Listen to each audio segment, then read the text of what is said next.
அனைத்து ஜோதிட ஆர்வலர்களுக்கும் மற்றும் எனது வாடிக்கையாளர்களுக்கும் வணக்கம். இன்றைய பதிவில் ஒரு வாடிக்கையாளருடைய சந்தேகத்துக்கு தான் இப்போ பலன் சொல்ல போகிறேன்.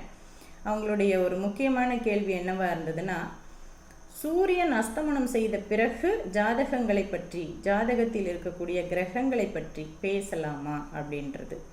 அது கட்டாயம் பேசலாங்க. சூரியன் அஸ்தமனம் அப்படின்றது அந்த காலகட்டத்தில் சூரியன் அஸ்தமனம் ஆன உடனே நம்ம நாடே இருண்டு போச்சு, ஊரே இருண்டு போச்சு, இருட்டில் தான் இருந்தோம். நிலா வெளிச்சத்தை தவிர வேறு வெளிச்சம் நமக்கு வெளியில் கிடைக்கல. ஏதாவது ஒரு விசேஷம்னா தீப்பந்தங்கள்லாம் பிடிச்சிட்டு போவோம். மற்றபடி வீட்டில் இருக்கக்கூடிய சின்ன விளக்கு ஒளியில் தான் படிக்கிறது, சமைக்கிறது இதெல்லாம் பண்ணணும். அதுவும் எங்கள் காலத்துலலாம் சமைக்கிறதுக்கு தனியாக, படிக்கிறதுக்கு தனியான விளக்கு இருக்காது. ஆசிரியர் கூப்பிட்டு பெற்றோருக்கு அறிவுரை சொல்லுவார். பசங்களை படிக்க வைக்கிறதுக்கு தனியாக ஒரு விளக்கு வாங்கி வைங்கப்பா அப்படின்லாம் சொல்லுவாங்க. அல்லது கரண்ட்டு வாங்கிக்கோங்கன்னு சொல்லுவாங்க.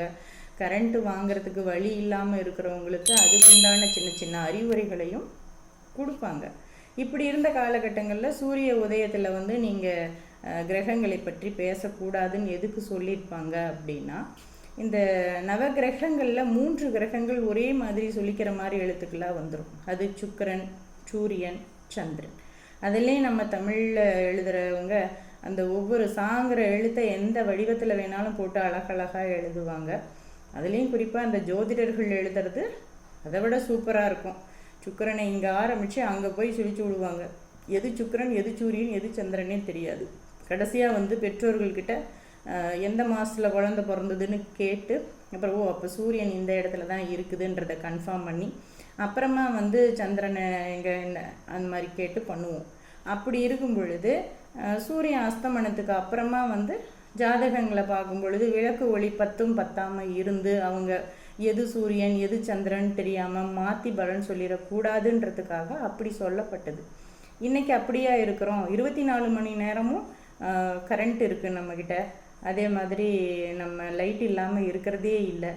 அதனால் இன்றைக்கெலாம் எந்த நேரமும் ஜாதகம் பார்க்கலாம், கிரகங்களை பற்றி பேசலாம் அப்படிங்கிறது தான். ஜோதிடர்களை பொறுத்த வரைக்கும் 24 மணி நேரமும் ஜோதிட சிந்தனையோடு தான் இருக்கிறாங்கங்கிறது நிறைய பேருக்கு தெரியவே தெரியாது.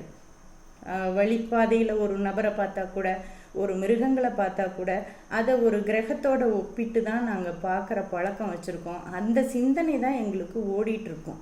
அதனால் ஜாதகம் பார்க்குறதுக்கு இத்தனை மணி நேரம். இன்னும் ஒரு சிலர் கேட்பாங்க, ராகு காலத்தில் ஜாதகம் பார்க்க வரல, யமகண்டத்தில் வரல, அந்த நேரம் போகிற வரைக்கும் நான் காத்திருந்து வந்தேன், அந்த மாதிரிலாம் சொல்லுவாங்க. அதெல்லாம் உங்களுடைய நம்பிக்கையாக இருக்கலாமே தவிர எல்லா நேரமும் நல்ல நேரம்தான் அப்படின்றது தான் என்னுடைய கருத்து. அதே மாதிரி இன்னொரு சகோதரர் ஒரு கேள்வி கேட்டிருந்தார். நிறைய தடவை அந்த கேள்விகள் எனக்கு நிறைய வேறு நபர்கள் மூலமாக அதை நான் கேள்விப்பட்டிருக்கேன். எப்படின்னா, காலையில் நேரத்தில் தான் ஜாதகம் பார்க்கணும், பிற்பகலுக்கு பிறகு ஜாதகம் பார்க்கக்கூடாது அப்படின்னு சொல்லி அவங்களுடைய கருத்து அப்படி இருந்தது. அது ஏன் அப்படின்னு பார்த்தோம்னாக்கா, காலையில் நேரத்தில் தான் ஜோதிடருடைய பிரெயின் நல்லா ஃப்ரெஷ்ஷாக இருக்குமா. நைட்டு தூங்கிட்டு காலையில் அவங்க ஃப்ரெஷ்ஷாக இருப்பாங்க அப்படின்றது அவங்களுடைய நம்பிக்கை. இதெல்லாம் யார் கேட்குறாங்க அப்படின்னு பார்த்தோம்னா, அவங்க பரம்பரையில் யாராவது ஜோதிடராக இருந்திருப்பாங்க, அவங்க மட்டும்தான் கேட்குறாங்க. இந்த ராகு காலம் யமகண்டங்கிறது பெருவாரியான மக்கள்கிட்ட இருக்குது.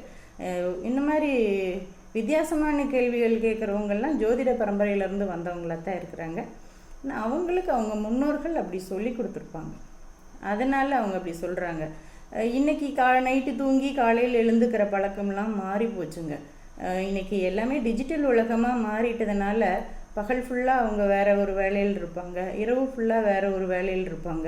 தூக்கம் வரும்போது தூங்குகிற மைண்ட் செட்டில் நிறைய பேர் இருக்கிறப்போ காலையில் தான் அவங்க ஃப்ரெஷ்ஷாக இருக்காங்க அப்படின்லாம் கிடையாது.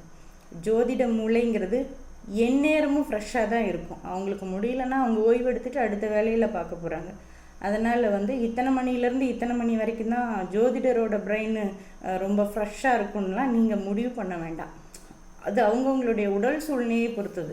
கொஞ்சம் உங்களை எந்த வாடிக்கையாளராக இருந்தாலும் சரி, உங்களுக்கு காலையில் 8 மணிலேருந்து அல்லது 6 மணிலேருந்து 11 மணி வரைக்கும் தான் நீங்கள் ஃப்ரெஷ்ஷாக இருப்பீங்க அப்படின்லாம் ஒன்றும் கிடையாது. அதனால் கிரகங்களை சரியாக வச்சுக்கிட்டு அதுக்கு தகுந்த அளவுக்கு நம்ம பலன்களை பார்க்க ஆரம்பிக்கும் பொழுது எத்தனை மணிக்கு வேணும்னாலும் கிரகங்களை பற்றி பார்க்கலாம், பேசலாம், எழுதலாம், ஆய்வு செய்யலாம். இத்தனை மணிக்கு தான் அப்படின்ட்டுலாம் ரூல் போட்டுட்டு நீங்கள் உங்கள் நேரத்தை வீணடிக்க வேண்டாம். இது ஒரு சாக்கு சொல்லப்பட்ட ஒரு விஷயம் அப்படின்னு தான் நான் நினைக்கிறேன். வாழ்த்துக்கள். மீண்டும் ஒரு நல்ல பதிவில் உங்களை சந்திக்கிறேன்.